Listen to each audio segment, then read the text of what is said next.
আমাদের সমাজে দেশে একটা এটা সব জায়গায় দেখা যায়, আমাদের এদিকেও দেখা যায়, এই প্রচলনটা একটু বেশি। অর্থাৎ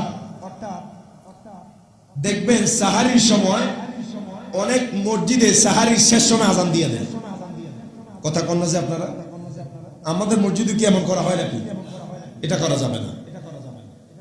সাহারির শেষ সময় অনেক মসজিদে আজান দিয়ে দেয়, কিন্তু আপনার ওই আজান যদি সাহারির শেষ সময় আজান দেয় তাহলে এটা ফজরের আজান হিসেবে গণ্য হবে না, আজান আবার দিতে হবে। দেখেন, কারণ আজান হয় সুবহে সাদিকের সময়। কোন সময়? সুবহে সাদিকের সময়। আর সেহরি খাওয়ার টাইম বন্ধ করতে হয় সুবহে সাদিকের পূর্ব সময়। সুবহানাল্লাহ।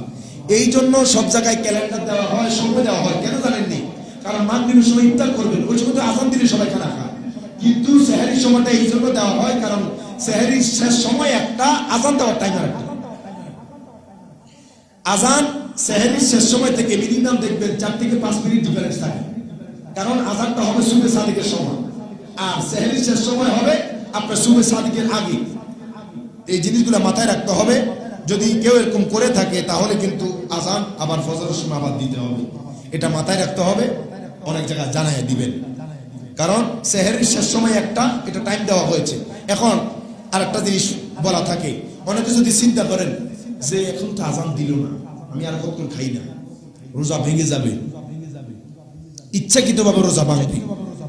যদি কেউ এই কাজ করে থাকে যে এখনো তো আজান, কথা কোন না, আজান আমি আজান পর্যন্ত খাবো, অনেকের এটা মনে থাকে আগের থেকে শুনে আসছে, এখনো তো আজান হয় না অনেক জায়গায়, আমি আজান পর্যন্ত খাই না, এটা করা যাবে না।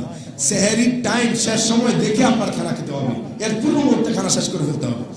আপনি যদি আজানের জন্য বসে থাকেন তাহলে রোজা গেছে, এটা মাথায় রাখতে হবে। দেখেন 10 নম্বর,